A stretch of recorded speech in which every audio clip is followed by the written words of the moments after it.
नमस्कार दोस्तों। क्या आपने कभी सोचा है कि कार्तिक पूर्णिमा की रात को गंगा घाट पर इतनी तांत्रिक क्रियाएं क्यों होती हैं?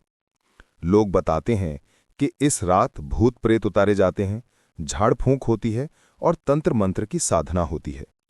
क्या ये सच है? इसके पीछे क्या कारण है? और सबसे महत्वपूर्ण, क्या इसका कोई शास्त्रीय आधार है? आज हम आपको बताने जा रहे हैं कार्तिक पूर्णिमा की रात का पूरा रहस्य, इससे जुड़ी पौराणिक मान्यताएं और तांत्रिक परंपराओं का सच। तो बने रहिए हमारे साथ, क्योंकि आज की कहानी बहुत रोचक और रहस्यमयी है। दोस्तों, पहले समझते हैं कि कार्तिक पूर्णिमा इतनी खास क्यों है। ये साल की सबसे पवित्र पूर्णिमाओं में से एक मानी जाती है। स्कंद पुराण में इसे त्रिपुरी पूर्णिमा भी कहा गया है, क्योंकि इसी दिन भगवान शिव ने त्रिपुरासुर नामक राक्षसों का वध किया था। पद्म पुराण में लिखा है, कार्तिकस्य पूर्णिमायाम यह स्नाति सलिले नरा स पुनहति कुलम सर्वम यावत चंद्र दिवाकरो। अर्थात जो मनुष्य कार्तिक पूर्णिमा को जल में स्नान करता है, वो अपने पूरे कुल को तब तक पवित्र करता है जब तक सूर्य और चंद्रमा है। लेकिन ये तो एक पक्ष है पवित्रता का। अब आते हैं दूसरे पक्ष पर, तांत्रिक साधनाओं का, और यहीं कहानी रोचक हो जाती है। कार्तिक पूर्णिमा और तांत्रिक परंपरा, पौराणिक आधार। दोस्तों, हिंदू धर्म में दो मुख्य धाराएं हैं, वैदिक और तांत्रिक। वैदिक परंपरा में यज्ञ, हवन और पूजा होती है। तांत्रिक परंपरा में मंत्र, यंत्र और विशेष साधनाएं होती हैं। दोनों ही शास्त्र सम्मत हैं, लेकिन दोनों के तरीके अलग हैं। रुद्रयामल तंत्र, जो कि एक प्रमाणिक तांत्रिक ग्रंथ है, में लिखा है कि पूर्णिमा की रात, खासकर कार्तिक पूर्णिमा की रात, तांत्रिक साधनाओं के लिए बहुत शक्तिशाली होती है। इस रात चंद्रमा की ऊर्जा अपने चरम पर होती है और ये ऊर्जा तांत्रिक क्रियाओं को अधिक प्रभावी बनाती है। शाक्त तंत्र में भी उल्लेख है कि पूर्णिमा की रात्रि में देवी की शक्ति प्रबल होती है। इस समय किए गए मंत्र जप और साधना जल्दी फलीभूत होते हैं। त्रिपुरासुर वध और तांत्रिक शक्ति का जन्म। शिव पुराण में एक बहुत महत्वपूर्ण कथा है। 3 राक्षस भाई थे, तारकाक्ष, कमलाक्ष और विद्युतमली। उन्होंने कठोर तपस्या करके ब्रह्मा जी से वरदान प्राप्त किया। उन्होंने 3 पुर बनाए, यानी शहर, एक सोने का आकाश में, एक चांदी का अंतरिक्ष में और एक लोहे का पृथ्वी पर। ये तीनों पुर इतने शक्तिशाली थे कि कोई देवता इन्हें नष्ट नहीं कर सकता था। ये तीनों राक्षस अपनी शक्ति से देवताओं को परेशान करने लगे। तब देवताओं ने भगवान शिव से प्रार्थना की। शिवजी ने कार्तिक पूर्णिमा की रात को एक विशेष अस्त्र से तीनों पुरों को एक साथ नष्ट कर दिया। शिव पुराण में आगे लिखा है कि जब ये तीनों पुर नष्ट हुए तो उनकी विनाशक ऊर्जा पृथ्वी पर फैल गई। ये ऊर्जा बहुत शक्तिशाली थी, ना अच्छी ना बुरी, बस शक्तिशाली।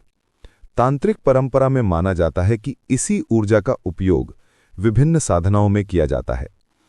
कार्तिक पूर्णिमा की रात को ये ऊर्जा फिर से जागृत होती है, इसीलिए तांत्रिक साधक इस रात को विशेष साधनाएं करते हैं।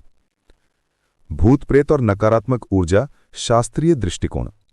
अब आते हैं मुख्य सवाल पर, भूत उतारना और झाड़ फूंक। क्या इसका कोई शास्त्रीय आधार है? गरुड़ पुराण प्रेत कल्प में विस्तार से वर्णन है कि मृत्यु के बाद आत्मा क्या करती है। अगर किसी व्यक्ति की असामयिक या अप्राकृतिक मृत्यु हुई हो या उसकी कोई इच्छा अधूरी रह गई हो, तो वो आत्मा भटकती रहती है। इसे प्रेत योनि कहा जाता है। गरुड़ पुराण में लिखा है, अकाल मृत्युना येषां मृत्युर्जातः शरीरिणाम ते भवन्ति पिशाचश्च प्रेतश्च विविधा स्मृता। अर्थात जिन शरीरधारियों की अकाल मृत्यु हुई है, वे पिशाच और प्रेत बनते हैं। लेकिन पुराण ये कहता है कि इन भटकती आत्माओं को मुक्ति दिलाई जा सकती है और इसके लिए विशेष पूजा, मंत्र और क्रियाएं की जाती हैं। अथर्ववेद में भूत विद्या का उल्लेख है। ये वो विद्या है जो नकारात्मक शक्तियों और भूत प्रेतों से निपटने के लिए उपयोग की जाती है। अथर्ववेद के कई सूक्त हैं जो भूत प्रेत निवारण के लिए हैं। कार्तिक पूर्णिमा पर ये क्रियाएं क्यों होती हैं? तांत्रिक शास्त्रों के अनुसार कुछ विशेष रातें ऐसी होती हैं जब सूक्ष्म जगत और स्थूल जगत के बीच की दीवार पतली हो जाती है। कार्तिक पूर्णिमा ऐसी ही एक रात है। तंत्रसार नामक ग्रंथ में इसका उल्लेख है। इस रात को नंबर 1 चंद्रमा की ऊर्जा अपने चरम पर होती है। नंबर 2 जल तत्व की शक्ति बढ़ जाती है। नंबर 3 मंत्रों की शक्ति कई गुना बढ़ जाती है। नंबर 4 सूक्ष्म संसार से संपर्क आसान हो जाता है। इसीलिए तांत्रिक साधक इस रात को गंगा घाट पर या किसी नदी के किनारे साधना करते हैं। वे मानते हैं कि इस रात किए गए मंत्र और क्रियाएं अधिक प्रभावी होती हैं। गंगा घाट क्यों? स्कंद पुराण में गंगा को कहा गया है सर्व पापाहरा, यानी सभी पापों को हरने वाली। लेकिन गंगा केवल भौतिक पापों को ही नहीं हरती, बल्कि सूक्ष्म और आध्यात्मिक अशुद्धियों को भी दूर करती है। पद्म पुराण में लिखा है कि गंगा में वो शक्ति है जो नकारात्मक ऊर्जा को शुद्ध कर सकती है। जब कोई व्यक्ति किसी नकारात्मक शक्ति से प्रभावित होता है तो उसे गंगा के पास लाकर विशेष मंत्रों से उपचार किया जाता है। तांत्रिक मान्यता है कि गंगा का जल अमृत तुल्य है और ये किसी भी नकारात्मक ऊर्जा को बेअसर कर सकता है। कार्तिक पूर्णिमा की रात को गंगा की ये शक्ति और भी बढ़ जाती है। भूत उतारने की प्रक्रिया, तांत्रिक दृष्टिकोण। अब बात करते हैं कि ये भूत उतारना होता क्या है। ये कोई फिल्मी दृश्य नहीं है जैसा कि अक्सर दिखाया जाता है। मंत्र महोदधि और तंत्रसार जैसे ग्रंथों में भूत निवारण की विधि बताई गई है। इसमें कहा गया है कि जब कोई व्यक्ति किसी नकारात्मक ऊर्जा से प्रभावित होता है तो उसके लक्षण होते हैं: अचानक व्यवहार में बदलाव, अकारण भय, बीमारी जो किसी उपचार से ठीक ना हो आदि। तांत्रिक साधक ऐसे व्यक्ति की जांच करते हैं। वे विशेष मंत्रों से ये पता लगाते हैं कि समस्या क्या है, फिर वे निवारण करते हैं। निवारण में नंबर 1 मंत्र जाप। विशेष मंत्रों का जाप किया जाता है। दुर्गा सप्तशती के कुछ मंत्र या हनुमान चालीसा या बजरंग बाण का पाठ होता है। नंबर 2 यंत्र। विशेष यंत्र बनाए जाते हैं जो सुरक्षा कवच का काम करते हैं। नंबर 3 जल से शुद्धिकरण। गंगा जल या मंत्रित जल से व्यक्ति को स्नान कराया जाता है। नंबर 4 धूप दीप। नीम, गूगल या अन्य जड़ी बूटियों का धूप जलाया जाता है। नंबर 5 दान। गरीबों को अन्न, वस्त्र या धन का दान किया जाता है। गरुड़ पुराण में स्पष्ट लिखा है कि जब इन विधियों से भटकती आत्मा को मुक्ति मिलती है तो वो व्यक्ति सामान्य हो जाता है। झाड़ फूंक का वास्तविक अर्थ। झाड़ फूंक शब्द से लोग डरते हैं, लेकिन इसका वास्तविक अर्थ है नकारात्मक ऊर्जा को झाड़ना यानी साफ करना और सकारात्मक ऊर्जा फूंकना यानी भरना। तंत्रशास्त्र में इसे शुद्धिकरण कहा गया है। ये एक प्रकार की ऊर्जा चिकित्सा है। जैसे हम शरीर की बीमारी दूर करने के लिए दवा लेते हैं, वैसे ही मानसिक और आध्यात्मिक समस्याओं के लिए ये उपचार है। अथर्ववेद में कई मंत्र हैं जिन्हें रक्षा मंत्र कहा जाता है। ये मंत्र व्यक्ति की नकारात्मक शक्तियों से रक्षा करते हैं।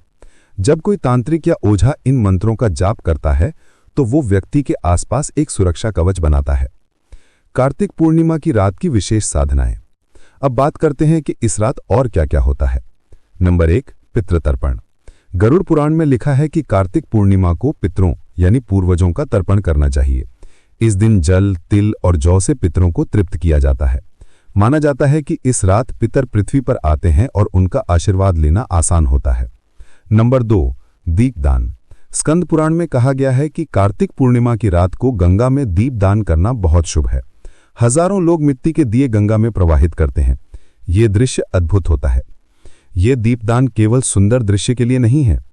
तंत्रशास्त्र के अनुसार दीप प्रकाश का प्रतीक है जो अंधकार यानी नकारात्मकता को दूर करता है। जल में दीप प्रवाहित करने का अर्थ है अपनी सभी नकारात्मकता को जल के साथ बहा देना। नंबर 3 रात्रि जागरण। कई भक्त कार्तिक पूर्णिमा की रात पूरी रात जागते हैं और भजन कीर्तन करते हैं। भागवत पुराण में कहा गया है कि पूर्णिमा की रात जागरण करने से बुद्धि शुद्ध होती है। नंबर 4 तांत्रिक साधना। गंभीर तांत्रिक साधक इस रात को विशेष साधनाएं करते हैं। कुलार्णव तंत्र में उल्लेख है कि कुछ मंत्र और यंत्र केवल विशेष रातों में ही सिद्ध होते हैं। कार्तिक पूर्णिमा ऐसी ही एक रात है। ये साधक शमशान में या नदी के किनारे बैठकर साधना करते हैं।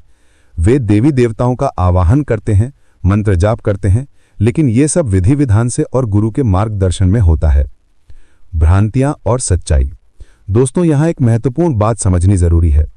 कार्तिक पूर्णिमा पर जो क्रियाएं होती हैं उनमें से कुछ वास्तविक शास्त्रीय परंपराएं हैं, लेकिन कुछ भ्रम भी फैले हुए हैं। सच। नंबर 1 तांत्रिक साधना का शास्त्रीय आधार है। नंबर 2 नकारात्मक ऊर्जा से मुक्ति के लिए मंत्र और विधियां हैं। नंबर 3 विशेष तिथियों का महत्व है। नंबर 4 गंगा की शुद्धिकरण शक्ति है। भ्रम। नंबर 1 हर व्यक्ति भूत प्रेत से ग्रसित नहीं होता, कई बार यह मानसिक बीमारी होती है। नंबर 2 तांत्रिक क्रियाएं खतरनाक नहीं है अगर सही तरीके से की जाएं। नंबर 3 भूत प्रेत दिखाई नहीं देते जैसा फिल्मों में दिखाया जाता है। नंबर 4 हर तांत्रिक या ओझा असली नहीं होता, कई धोखेबाज भी हैं। शिव पुराण में चेतावनी दी गई है कि तंत्र विद्या बहुत शक्तिशाली है और इसका दुरुपयोग नहीं होना चाहिए। जो इसका गलत उपयोग करते हैं उन्हें भारी परिणाम भुगतने पड़ते हैं। वैज्ञानिक दृष्टिकोण। आधुनिक विज्ञान भी मानता है कि एक पूर्णिमा का प्रभाव। पूर्णिमा की रात चंद्रमा की गुरुत्वाकर्षण शक्ति अधिक होती है, ये मानव मन को प्रभावित करती है। 2 जल की ऊर्जा। बहता हुआ जल नकारात्मक आयन उत्पन्न करता है जो मन को शांत करते हैं। 3 मंत्र ध्वनि। मंत्रों की ध्वनि तरंगे मस्तिष्क पर प्रभाव डालती हैं, ये एक प्रकार की साउंड थेरेपी है। 4 सामूहिक विश्वास। जब लाखों लोग एक साथ किसी चीज में विश्वास करते हैं तो एक कलेक्टिव एनर्जी बनती है। सावधानियां। अगर कोई व्यक्ति किसी समस्या से परेशान है तो 1 पहले चिकित्सक से मिलें।